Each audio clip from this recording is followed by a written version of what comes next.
El clímax del libro de Daniel y la conclusión de su libro está en el capítulo 12.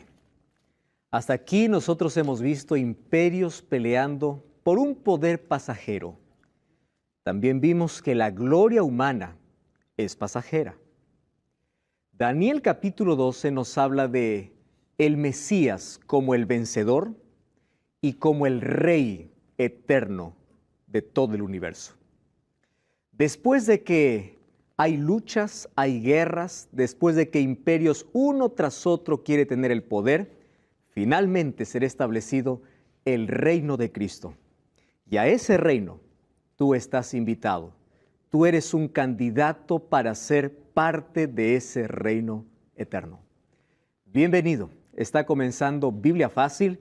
Gracias por acompañarnos cada semana.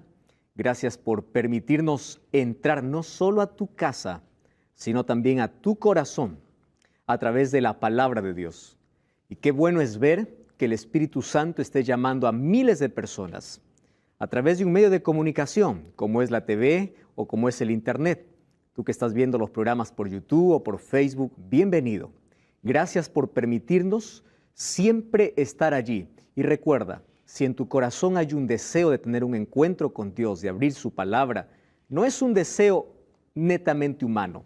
El ser humano por sí solo es imposible que busque a Dios. Ese deseo al cual tú sientes en tu corazón de ponerte de parte de Dios, es el Espíritu Santo trabajando en tu corazón. Entonces, no es un simple deseo, es Dios trabajando en tu vida. Bienvenido.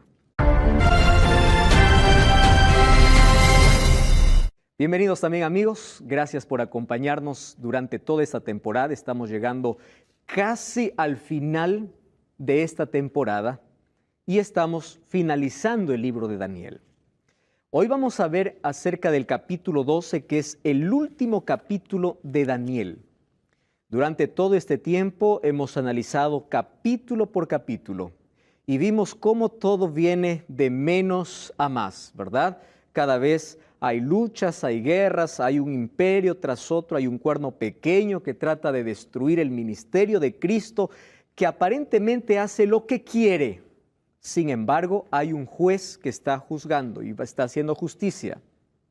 Hay un juez que hará justicia por todo aquel maltrato que los hijos de Dios sufrieron. Y ustedes se acuerdan en el capítulo 1 del libro de Daniel, pareciera que el mal vence al bien. Pareciera, solo es por un poco de tiempo. Hace unos días alguien me hizo la pregunta, ¿por qué en este mundo hay tanta injusticia? ¿Por qué el inocente sufre y el malo prospera? ¿Por qué hay injusticia? Primer pensamiento fue, este mundo es injusto porque yo soy injusto y porque tú eres injusto. Y como el mundo está lleno de injustos, hay injusticia. Entonces, la injusticia pareciera que gobierna y está por encima del bien. Pero hoy vamos a descubrir que la injusticia, el dolor, la muerte, el temor, aquello que en este mundo, en esta tierra nos persigue, nos acosa, porque parece que estamos siendo acosados por el mal. Terminamos de una, entramos a otra y el diablo no se cansa de luchar y de querer atraparnos en sus redes y se deleita en hacernos sufrir. Cuando hay una persona que sufre por causa de Cristo, yo le digo, bienvenido. Eso es parte de la vida cristiana. ¿Por qué? Jesús dijo, gozaos y alegraos porque ustedes tienen galardón. Y cuando hablamos de sufrimiento, nosotros en este mundo sufrimos por 3 razones. Primera razón, por consecuencia del pecado. El pecado trajo dolor. Es la respuesta más común. Pero la segunda razón es que nosotros sufrimos por nuestras propias decisiones. Elegimos mal y cuando nos va mal, culpamos a Dios. Eso es injusticia, culpar a Dios de la injusticia que nosotros provocamos. Nosotros vivimos de una manera desordenada. Una persona que fuma toda su vida tiene cáncer al pulmón y culpa a Dios por el cáncer. Una persona que destruye el planeta y por el desequilibrio climático vienen lluvias o viene mucho calor y Dios es el culpable. El ser humano nunca ve que son consecuencias de sus propios actos. Y número 3, nosotros sufrimos porque vivimos en un grande conflicto. y el diablo se deleita en hacer sufrir a los hijos de Dios. ¿Eso qué significa? Dios no se olvidó de ti, Dios sufre contigo, Dios está para abrazarte, Dios está para acompañarte. Y Él nunca prometió que en este mundo tú no pasarías dolor. Él dijo, Dios es nuestro amparo y fortaleza. Yo soy tu amparo. David decía, cuando pase por el valle de sombra y de muerte, tú estarás conmigo. Dios no va a evitar que tú pases por el valle de sombra y de muerte. Él te prometió su compañía, pero te prometió algo más. El dolor no tendrá la última palabra. La muerte no tendrá la última palabra. La persecución, la burla, el caos de este mundo no tendrá la última palabra. La última palabra lo tiene Dios. Vamos a orar. Nunca antes visto, un tiempo de angustia sin precedentes es el tema que hoy vamos a hablar en Daniel capítulo 12. Vamos a abrir todos la Biblia. Me gustaría que hoy todos podamos leer, participar. Hoy podamos allí estar concentrados en lo que el capítulo 12 tiene para nosotros. Daniel 12, ya mencioné que es el clímax del libro. Aquí brilla. A esto quería llegar Daniel, o a esto quería llegar Dios al revelar el futuro glorioso para aquellos que a pesar de las dificultades siguen confiando en Él. Muy bien, vamos a hablar entonces de un tiempo de angustia sin precedentes. Nunca antes se vio un tiempo de angustia, y esto no está hablando de un acontecimiento histórico o que ya se cumplió.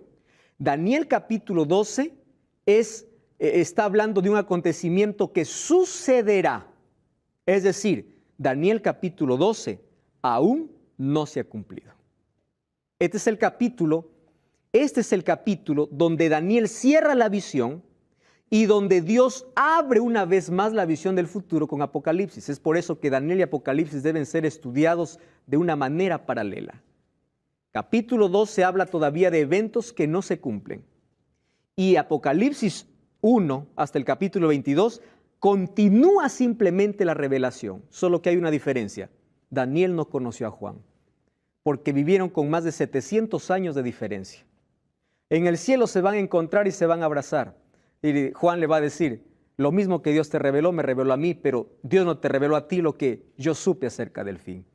Ahí se encontrarán estos dos profetas que no se conocieron, en el cielo se abrazarán, pero ahí mediante ellos Dios nos dio la mayor revelación. Ahora fíjense lo que dice el versículo 1, 12:1. Voy a comenzar aquí por Nicolás. ¿Puede leer por favor el versículo 1? ¿Qué dice allí? Dice, en aquel tiempo se levantará Miguel, el gran príncipe que está de parte de los hijos de tu pueblo, y será tiempo de angustia, cual nunca fue desde que hubo gente hasta entonces. Pero en aquel tiempo será libertado su pueblo, todos los que se hallen escritos en el libro. Qué lindo. Recuerden que el capítulo 12 es la continuación del capítulo 11. ¿Cómo termina el capítulo 11? El capítulo 11 termina con la abominación desoladora y cómo el cuerno pequeño trata de sacar a Dios y lucha con el pueblo de Dios. Miren el versículo 45 del capítulo 11, el último versículo del capítulo 11. Plantará la tienda de su palacio entre los mares y el monte glorioso y santo. ¿De qué está hablando? De el cuerno pequeño, ¿verdad? Ahora fíjense, pero llegará a su fin. Es decir, después de tanto pisotear al pueblo de Dios, después de engrandecerse en contra de Dios, después de sentarse en el monte glorioso. ¿Qué se refiere con ese monte? La palabra monte o montaña en la profecía, ¿qué cosa significa? Un reino, un poder glorioso. Un monte glorioso tiene un poder deslumbrante. Es decir, es respetado por todo el mundo. Él está en la cumbre. Entonces dice, pero llegará a su fin. La palabra santo es por lo que Él se proclama santidad. ¿Cómo se llama el pontífice de este mundo? Santo Padre, ¿verdad? Ahora fíjense una cosa, llegará a su fin y no tendrá quien lo ayude, porque en aquel tiempo se levantará Miguel. ¿Quién es Miguel? Es Cristo. El título de Cristo cuando está peleando. En el Antiguo Testamento nosotros encontramos una frase que se conoce como Jehová de los ejércitos. Ustedes escucharon esa frase. Jehová, Yahvé Sebaot. Jehová de los ejércitos. ¿Tienes una pregunta? Sí, acerca de Miguel, que en el libro de Judas, capítulo 9, dice, lo llama Arcángel. Arcángel. Miguel. Ahora yo te voy a responder porque puede ser que me olvide al final. Bien. En Judas capítulo 9 habla de una lucha entre Miguel y Satanás por el cuerpo de Moisés. Cuando Moisés murió, o antes de morir, Dios le dice, mira, tú has liderado todo este tiempo, pero Moisés, tú no vas a entrar a la tierra. Uno puede decir, Dios, qué injusto, Él soportó todo, Él lo sacó. A veces no entendemos los planes de Dios. Pero Dios no permitió que entre a la tierra de Canaán, pero ¿a dónde se lo llevó? Al cielo. ¿Qué cosa era mejor, entrar a Canaán o ir al cielo? Ir al cielo. Existen en la Biblia 3 hombres que dice que está en el cielo. El primero es Enoc, el segundo es Elías y el tercero es Moisés, que aparecen en la transfiguración. ¿Correcto?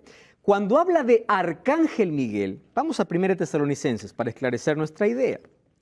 1 Tesalonicenses capítulo 4, versículo 16. 1 Tesalonicenses 4, 16 dice, el Señor mismo, ¿qué dice? Con voz de mando. ¿Qué más dice?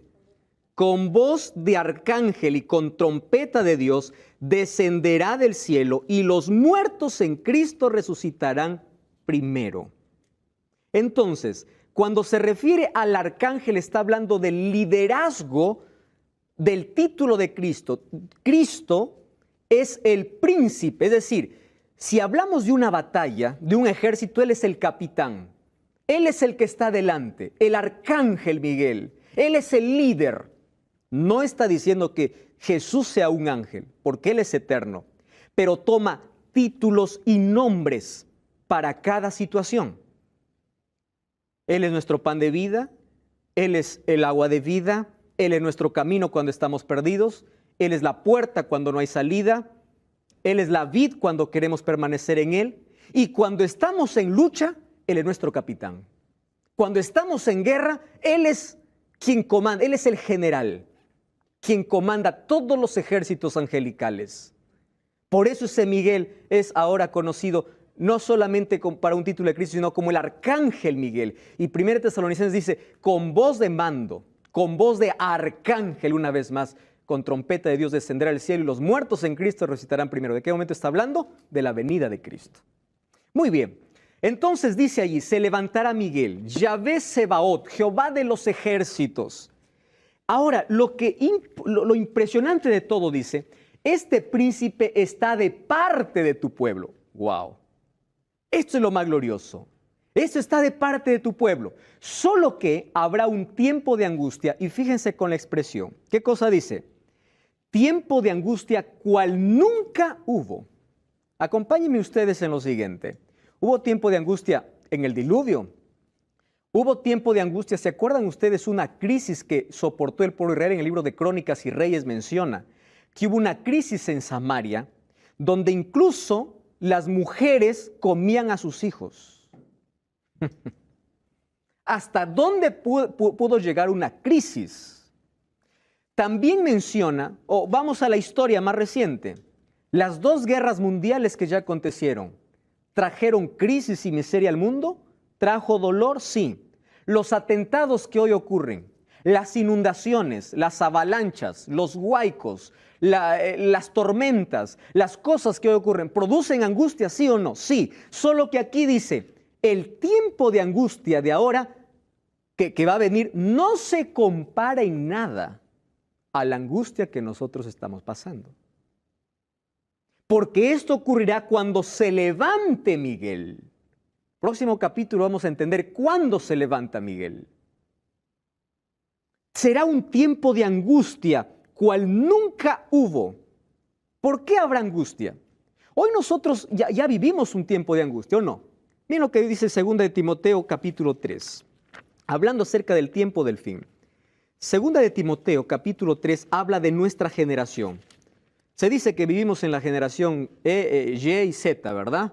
La generación Z, aquellos nativos digitales. Pero miren cómo narra la Biblia la última generación. 2 de Timoteo 3.1. También debes saber esto, que en los últimos días, ¿qué cosa dice? Vendrán tiempos peligrosos. Algunas versiones lo traducen como tiempos angustiosos, según de Timoteo 3:1. ¿Y qué más dice allí? ¿Puedes leer, por favor, tú que estás allí con el texto? ¿Qué dice el versículo 2? Porque habrá hombres amadores de sí mismos, ávaros, vanagloriosos, soberbios, blasfemos, desobedientes a los padres, ingratos, impíos. Versículo 3 también puedes leer.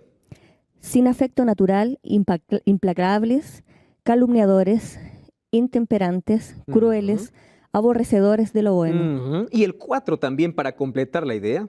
Traidores, impetuosos, infatuados, amadores de los deleites más que de Dios. ¿De qué tiempo está hablando? Del fin. Sí. Dígame si no está narrando exactamente las noticias de hoy. ¿Por qué tanto atentado? ¿Por qué tanta guerra? ¿Por qué tanto armamento? ¿Por qué tanto odio? Por el egoísmo del hombre. La razón es porque sacó el hombre de su corazón, a Dios de su corazón. Sacó a Dios de su historia. Con la teoría de la evolución lo sacó a Dios para siempre, diciendo, nosotros venimos de la nada. Miren, una persona que no cree en Dios, ¿qué moral va a tener?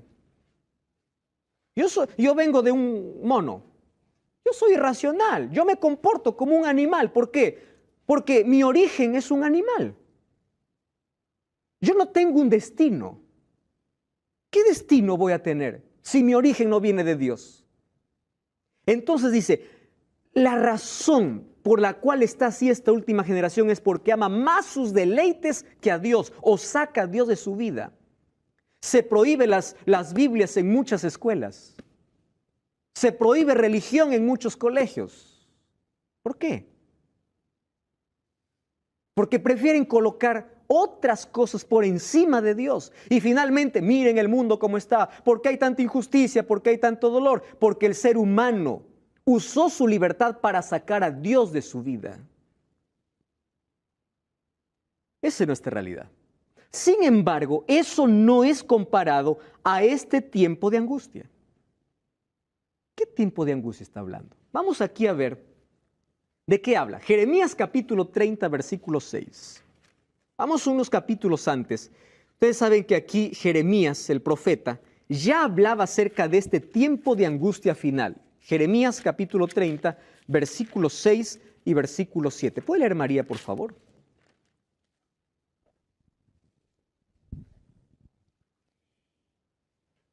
Inquirid ahora y mirad si el varón da a luz, porque he visto que todo hombre tenía las manos sobre sus lomos, como mujer que está de parto, y se han vuelto pálidos todos los rostros. Versículo 7.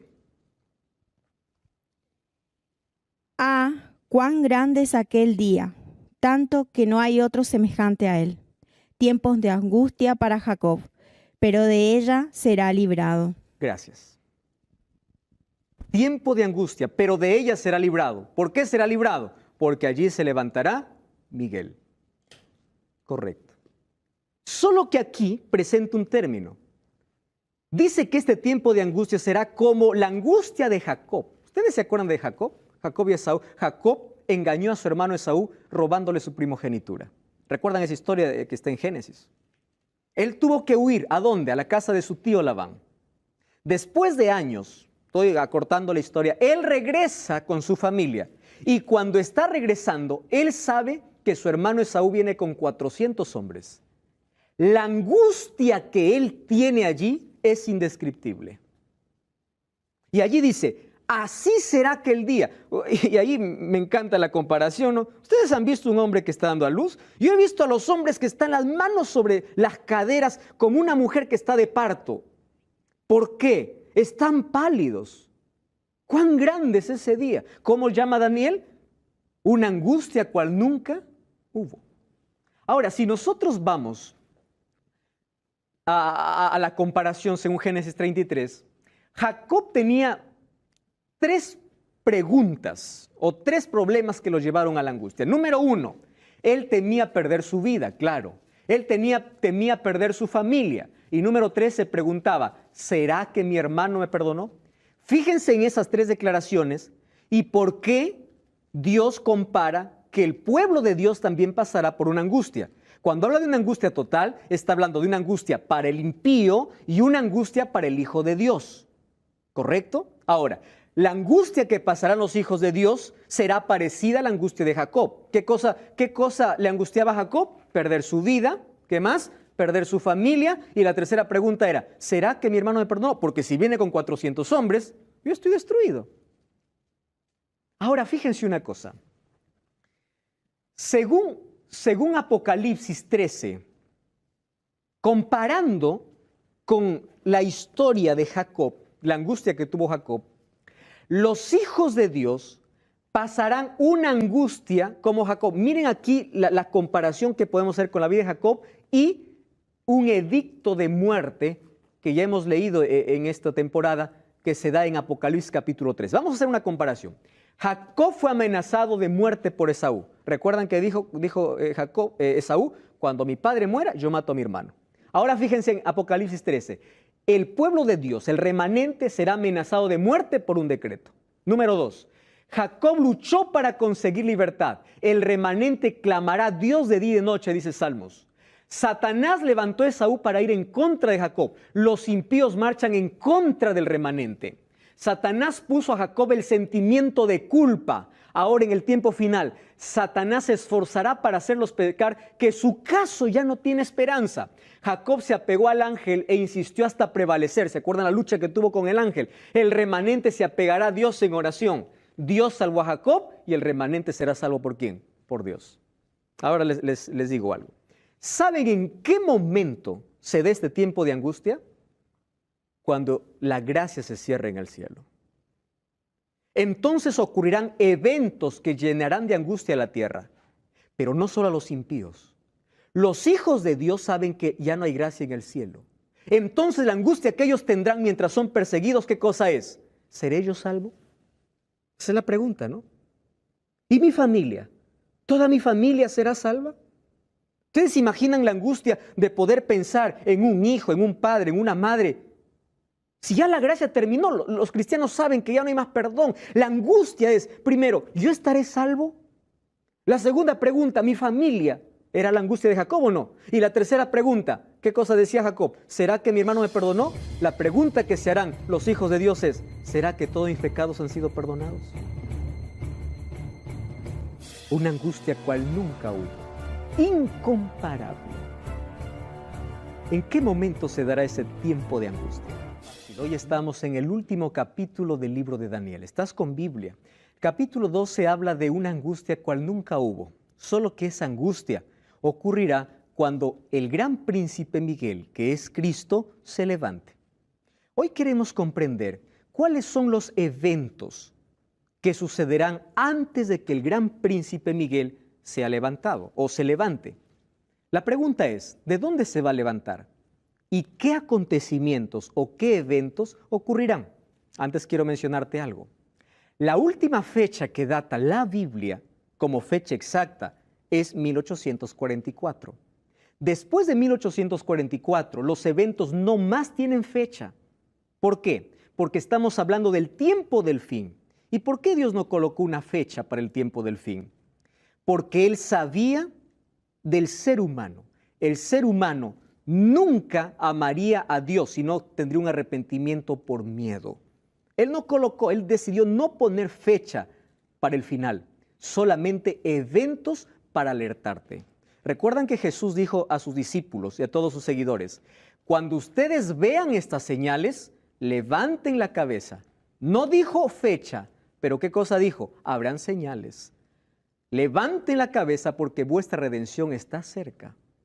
Muy bien. Vamos a hablar entonces, aquí en este cuadro, algunos asuntos muy interesantes. Miren, aquí coloqué una línea, no entre toda la historia del mundo, sino entre nuestros días y la eternidad. Entonces coloqué una línea corta porque no hay muchas cosas que faltan que sucedan.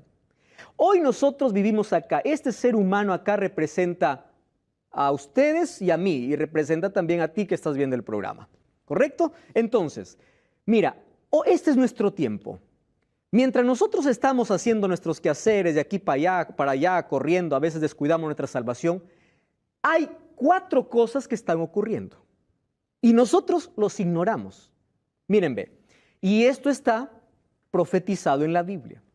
Entonces, ¿cuánto falta para que termine la gracia? Cuando se levanta Miguel, significa cuando Jesús sale del santuario como intercesor y los casos de todos los seres humanos está decidido. Es decir, el juicio se dio. Cada uno eligió en qué lado estar.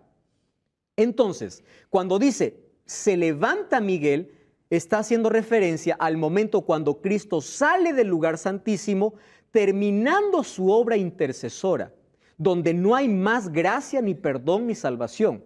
Hace algunos años una persona me decía, pastor, yo me voy a arrepentir cuando vea a Jesús ahí viniendo en el cielo. Ahí me arrepiento. Jesús no es malo, Jesús me va a llevar.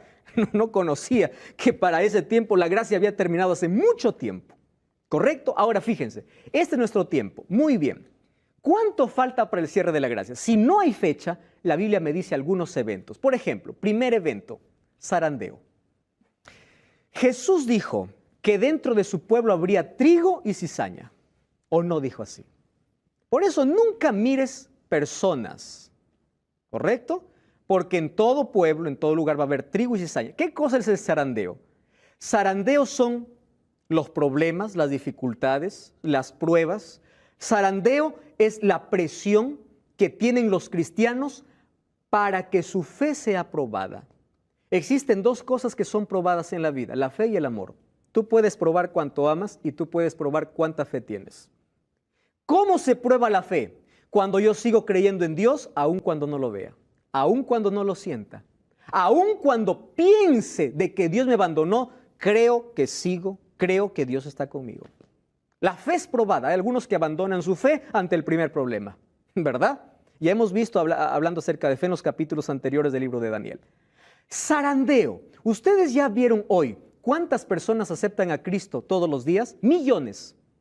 ¿Y ustedes saben cuántos abandonan a Cristo todos los días? Billones. Mientras unos entran, otros salen. Unos entran, otros salen. Por eso una persona me dijo, pastor, por eso yo no quiero estar adentro. Le digo, dos errores cometes. Uno, porque de afuera miras, pero tú nunca probaste. ¿Cómo sabes que tú vas a caer? La experiencia de cada ser humano es única. No significa que si el otro cayó, yo voy a caer.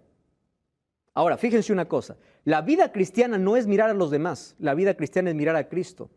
¿Cuándo una persona cae? Cuando deja de mirar a Cristo. ¿Recuerdan cuando Pedro empezó a hundirse en el agua? Cuando dejó de mirar a Jesús. Ahí es cuando una persona cae. Si ustedes leen todos los días la Biblia, oran todos los días, van a estar fuertes. Vengan los problemas, vengan todo lo que sea, van a estar firmes. Es como una persona que no come, ¿verdad? Está allí flaquito porque no come. Viene un viento, pues lo cae. Pero una persona que está fuerte, viene una tormenta, él está firme. Así es la vida cristiana. Uno cae el momento que saca los ojos de Jesús.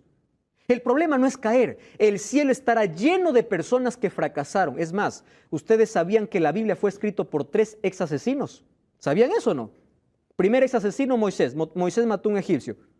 Escribió 5 libros de la Biblia. Segundo asesino, David. Gran parte de los salmos escribió David. Tercer asesino, Pablo.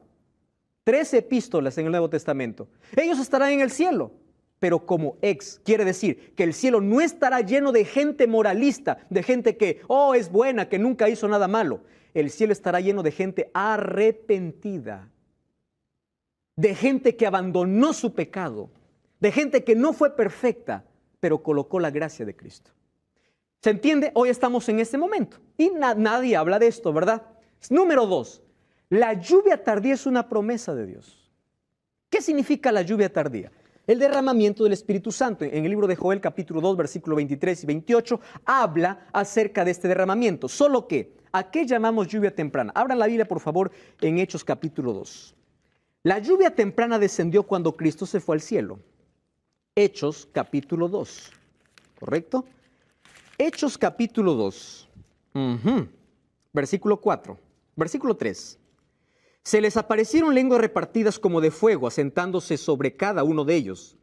Todos fueron llenos del Espíritu Santo y comenzaron a hablar en lenguas según el Espíritu les daba. Versículo 7. Estaban atónitos y admirados diciendo, ¿no son galileos estos que hablan? ¿Cómo los oímos hablar en nuestra lengua A ver, vamos a parar un poquito aquí. ¿Qué sucedió cuando Cristo fue al cielo? Después de 50 días, ¿qué cosa vino? El Espíritu Santo. Correcto. ¿Sobre quién? Sobre sus discípulos. Hay algunos que dicen, no, miren, ve, la iglesia verdadera es una iglesia que habla lenguas. ¿Ustedes ya escucharon eso?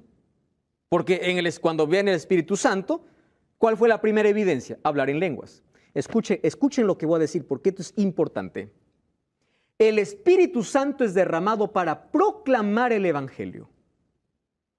Jesús dijo en Hechos 1:8, ¿qué cosa dijo? Ustedes me serán testigos en Judea, en Samaria, en toda la tierra, pero vendrá sobre ustedes el Espíritu Santo. ¿Correcto? ¿Están de acuerdo conmigo? ¿Cuál es el trabajo del Espíritu Santo? Convencer de pecado. El ser humano no convence a nadie. ¿Quién convence quién es? El Espíritu Santo. ¿Están de acuerdo ahí? Correcto. ¿Por qué fue derramado el Espíritu Santo en el Pentecostés? Para evangelizar. Algunos dicen, hablar lengua significa cerrar los ojos, dejarse llevar y hablar cualquier cosa. Espera un momento. Mira lo que dice el texto. ¿Qué cosa dice el texto? Ellos no hablaban cualquier cosa. Ellos hablaban idiomas. ¿Entienden esto? Versículo 7 dice, mirad, ¿no son galileos estos?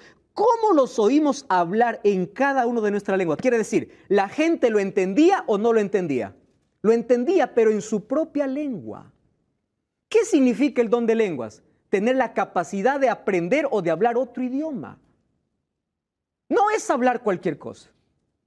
La manifestación del Espíritu Santo dice que el Espíritu Santo otorga dones para edificación de la iglesia y para el cumplimiento de la misión. Se hizo un estudio en la Universidad de Pensilvania. Y saben que se hizo un estudio de aquellas personas que dicen que hablan lenguas. Yo anoté aquí un asunto interesante. Dice que cuando ellos hablan disque lenguas, que no son idiomas, no se activan las áreas del lenguaje del cerebro. ¿Por qué? Porque no es ningún tipo de comunicación. Ahora, fíjense lo que dice 1 Corintios 14. Aquí lo aclara mucho más el apóstol Pablo. 1 Corintios, vamos a 1 Corintios, capítulo 14. ¿Está? 1 Corintios 14. Me va a acompañar rapidito en algunos textos. Por ejemplo, versículo 19. 1 Corintios 14, 19. O mejor, comencemos por versículo 10. Dice así, tantas clases de idiomas o lenguas hay seguramente en el mundo. ¿Y qué cosa dice? Ninguno de ellos carece de significado. ¿Correcto? Quiere decir que si yo hablo cualquier cosa y no tiene significado, no tiene importancia. ¿Qué cosa dice el versículo 19? Pero en la iglesia yo prefiero hablar 5 palabras pensando que 5,000 palabras sin saber lo que estoy diciendo. ¿Qué más dice?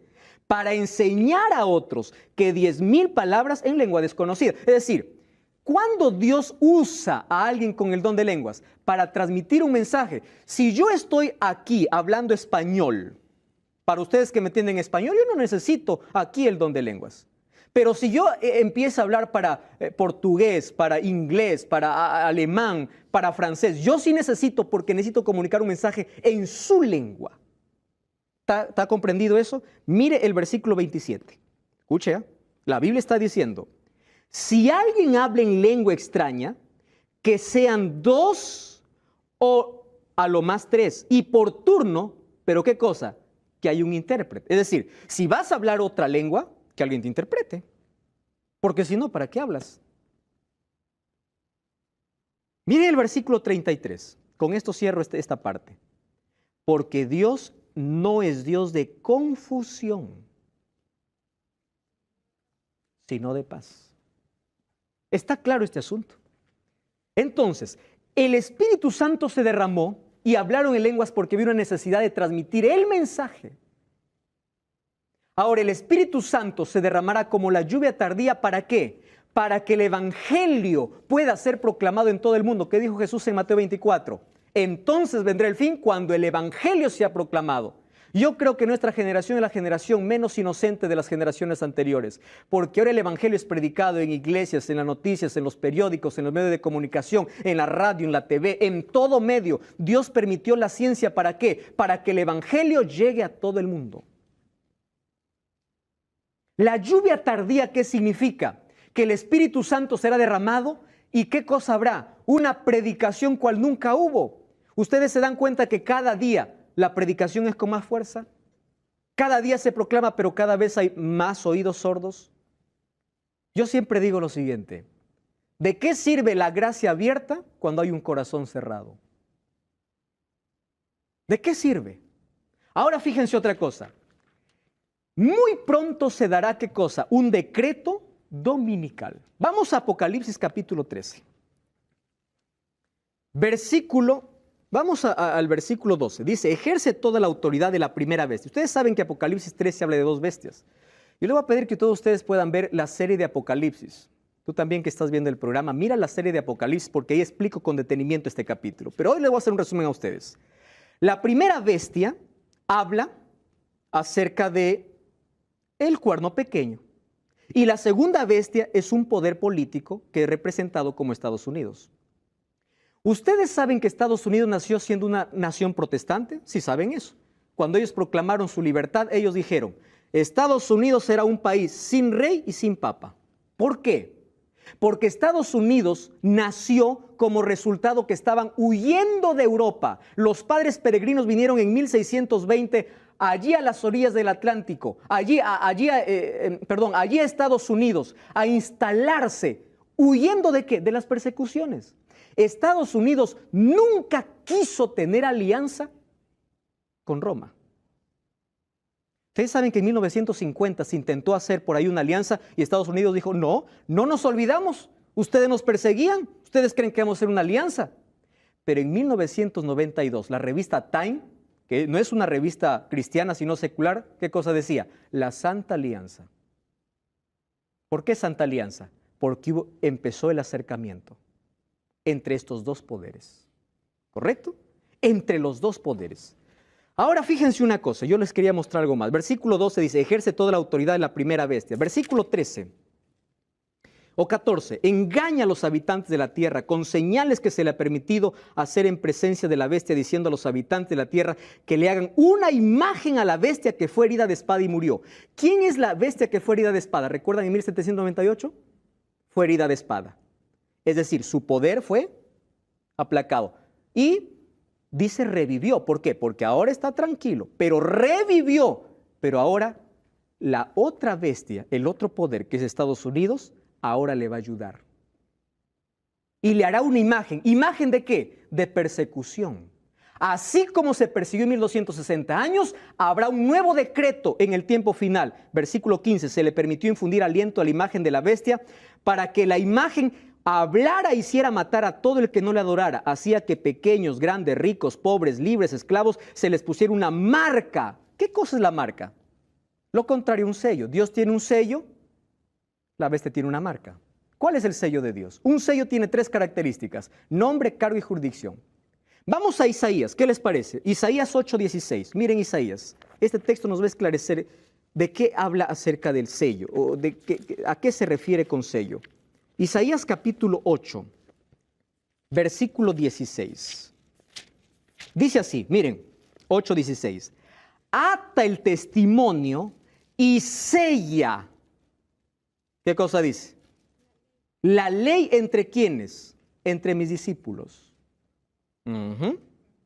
Es decir, el sello de Dios, ¿dónde está? En la ley. La Biblia dice que somos sellados por el Espíritu Santo, ¿correcto? Pero el sello visible de que tienes el Espíritu Santo es la obediencia ¿a qué? A la ley. No guardas para salvarte, sino porque eres salvo. Si tú revisas Génesis o Éxodo capítulo 20, es un mandamiento que habla sobre adoración. ¿Por qué? El cuarto mandamiento dice el nombre. Yo, Jehová, tu Dios. ¿Cuál es el cargo? Creador del cielo y la tierra. ¿Cuál es su jurisdicción? El universo. Ese es el sello de Dios. Entonces, ¿cuál es la marca? Es una ley impuesta, falsificando el verdadero día de reposo. Entonces, ustedes vayan a cualquier lugar y van a encontrar que en este planeta solo existen 2 días para adorar: sábado y domingo. Yo ya les expliqué cómo nació el domingo. El Papa Juan Pablo II sacó una obra que se llama Dies Domini. Esta obra trata de explicar en esta carta apostólica por qué se guarda el domingo. ¿Saben cuál es su primer argumento? Que el sábado fue hecho para los judíos. Mentira completa. Te voy a decir por qué. Cuando Dios instituyó el sábado no existía ningún judío. Marcos 2, 27 y 28 dice que el sábado fue hecho para el hombre, no dice para el judío. ¿Correcto? Número 3, escuchen ahora lo que voy a decir. Mateo 24:20, ¿saben qué dice? Jesús dijo, orad para que vuestra huida no sea en invierno ni en sábado. ¿De qué está hablando? Que después de su resurrección, el evento de los últimos días, oren para que no sea en sábado. Quiere decir que el sábado seguiría siendo el día del Señor. Isaías 58, ¿qué cosa dice? El sábado es mi día. Es decir, no es una iglesia quien elige, es Dios quien separa. ¿Dios tiene un día? No, pastor, todos los días son iguales. Entonces lee Isaías 58. Mi día santo. No soy yo quien determino, es Dios. Y aquí no es cuestión de día, es cuestión de lealtad, es cuestión de obediencia. Alguien me dijo, pastor, ¿qué tiene que ver un día y otro? Lo mismo hubiese pensado Eva, ¿no? ¿Qué tiene que ver el árbol con el otro árbol? Si es igual. Ustedes vieron el árbol en el jardín del Edén, ¿no? ¿Qué de malo tenía este árbol? Es igual a todos los árboles. Es cuestión de lealtad, es cuestión de obediencia. Y les quiero enseñar otra obra. Esta es la más reciente. ¿Saben quién lo escribe? El Papa Francisco. Esta obra se llama Laudato Si. Habla sobre el cuidado de nuestra tierra y medio ambiente. Ustedes saben que este documento que fue publicado por el Papa Francisco está ahora siendo estudiada en la ONU. ¿Qué plantea aquí? Qué bonito lo plantea. El ser humano necesita descansar. Claro, por eso Dios instituyó el reposo. ¿Qué más dice esta obra? Que hay que cuidar el medio ambiente. ¡Qué bonito! Hay que cuidar el medio ambiente. Pero dice, vamos a hacerlo en el domingo. ¿Esto a qué va a llevar? A que muy pronto se tome un edicto y una ley diciendo, vamos a descansar todo el mundo por amor a la familia, por amor al medio ambiente.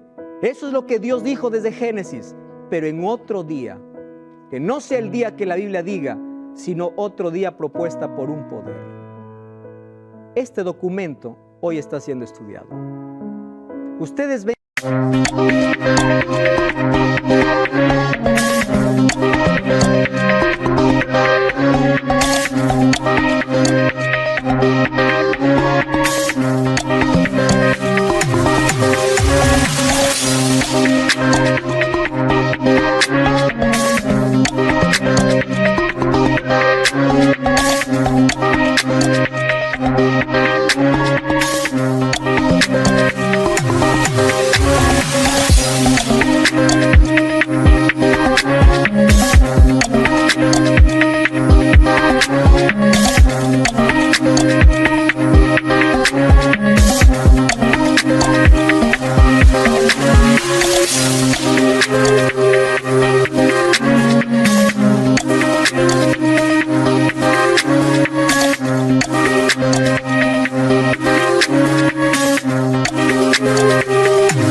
conversaciones cada vez son más cercanas y cada vez hay una alianza mayor entre estos dos poderes.